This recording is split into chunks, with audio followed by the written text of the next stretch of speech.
सांपों का कुंडलिनी से गहरा संबंध है। सांप और कुंडली का संबंध आध्यात्मिकता और पौराणिक कथाओं में एक प्रमुख विषय है। यह संबंध न केवल प्रतीकात्मक है बल्कि गहरे अर्थों और अनुभवों से भरा हुआ है। आइए इसे विस्तार से समझते हैं। कुंडलिनी को अक्सर एक सांप के रूप में वर्णित किया गया है, जो हमारी रीढ़ की हड्डी मूलाधार चक्र के आधार में कुंडली मारकर सोया हुआ होता है। यह सर्प जब जागता है तो ऊपर की ओर चढ़ता है और चक्रों को सक्रिय करता है। यह ऊपर जाते हुए 7 चक्रों मूलाधार से सहस्त्रार को पार करता है और हमें ब्रह्मांडी ऊर्जा से जोड़ता है। सर्प की कुंडली काल सर्प की कुंडली मारने की मुद्रा ऊर्जा के शांत और छुपे हुए रूप का प्रतीक है। जैसे ही यह जागता है, ऊर्जा सक्रिय और गतिशील हो जाती है। पौराणिक कथाओं में सांप का महत्व नाग भगवान शिव, जिन्हें योग और कुंडली के प्रतीक के रूप में माना जाता है, उनके गले में नाग जो है वो वासुकी हैं, जो उनके गले में हमेशा शोभायमान रहते हैं। यह सर्प शिव की ऊर्जा, ध्यान और ब्रह्मांडी संतुलन का प्रतीक है। कुंडलिनी भी शिव की ऊर्जा से संबंधित मानी जाती है। शेष नाग और विष्णु भगवान विष्णु को शेष नाग पर लेटे हुए दिखाया गया है। शेष नाग अनंतता, ब्रह्मांडी चेतना और ऊर्जा का प्रतीक है। यह कुंडलिनी की अनंत शक्ति और ब्रह्मांडी ऊर्जा से जुड़ने का संकेत है। सर्प और शक्ति देवी, शक्ति जो कुंडली ऊर्जा का स्वरूप है, उनसे जुड़े कई प्रतीकों में सांप का उल्लेख मिलता है। यह शक्ति और ज्ञान का प्रतीक है। सांप का विज्ञान और कुंडलिनी से संबंध, सांप की त्वचा का बदलना, सांप अपनी पुरानी त्वचा छोड़कर नई त्वचा ग्रहण करता है। यह आत्मा के नवीनीकरण और आध्यात्मिक विकास का प्रतीक है। कुंडलिनी जागरण भी पुराने विचार और नकारात्मकता को छोड़कर आत्मा को नई ऊर्जा प्रदान करता है। सर्प का गतिशील व्यवहार, सांप के चलने का तरीका कुंड ऊर्जा के जिग-जैग तरीके से चक्रों को पार करने का प्रतीक है। यह ऊर्जा हमारी रीढ़ की हड्डी के माध्यम से ऊपर की ओर बढ़ती है। कुंडलिनी जागरण और सर्प के दर्शन, कुंडली जागरण के दौरान या सपनों में सर्प देखना एक महत्वपूर्ण संकेत माना जाता है। यह इस बात का प्रतीक हो सकता है कि आपकी कुंडलिनी ऊर्जा जागृत हो रही है। सांप का रंग, आकार और व्यवहार यह दर्शाता है कि आपकी ऊर्जा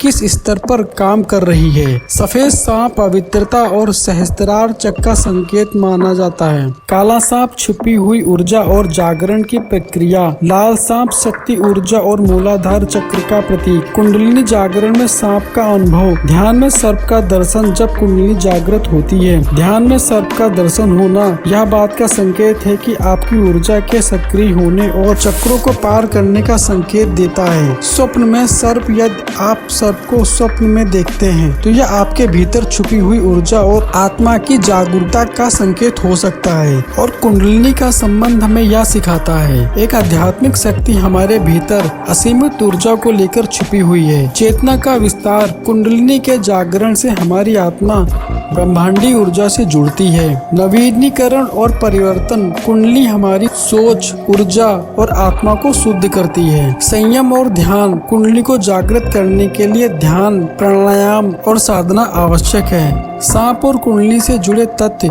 योग में नाड़ी प्रणाली को सर्प से जोड़ा गया है। खासकर ईड़ा, पिंगला और सुषुम्ना नाड़ी कुंडली जागरण को ब्रह्मांडी शक्ति साथ मानव चेतना को जोड़ने की प्रक्रिया माना जाता है। सांप कुंडली का प्रतीक माना जाता है। सांप कुंडली का प्रतीक मात्र नहीं है, बल्कि हमारे अंदर छिपी ऊर्जा, शक्ति और आध्यात्मिक विकास का मार्गदर्शन करता है। यह हमें यह सिखाता है कि सही साधना और जागरूकता से हमें अपने भीतर के ब्रह्मांड को हम आसानी से समझ सकते हैं। यदि आप कुंडली और सांप के इस गहरे संबंध को समझकर अपनी ऊर्जा को जागृत करना चाहते हैं तो ध्यान और योग का अभ्यास करें। यह मात्र न केवल आपको ब्रह्मांडी चेतना से जोड़ेगा, बल्कि आपके जीवन में नई रोशनी और ऊर्जा लाएगा। जब आपकी कुंडलिनी जागृत होगी तो आपको अपार शक्तियों का अनुभव होगा। आपके पास में ऐसी सिद्धियां आएंगी कि आप उनसे जो चाहें वो करवा सकते हैं। जिसके बारे में चाहें उसके बारे में कोई भी चीज निकलवा सकते हैं। अपार शक्तियों के मालिक बन जाएंगे। आपके पास में सम्मोहन शक्ति, वशीकरण, ये शक्तियाँ आपको ऑटोमेटिक ही मिल जाएंगी। आपको कोई और साधना करने की जरूरत नहीं होगी। आपकी उम्र लंबी हो जाएगी। यह वीडियो आपको कैसा लगा हमें कमेंट में बताएं। अगर यह जानकारी आपको पसंद आई हो तो इसे लाइक करें और शेयर और हमारे चैनल को सब्सक्राइब करना ना भूलें। आपकी आध्यात्मिक यात्रा मंगलमय हो। धन्यवाद। जय श्री राम।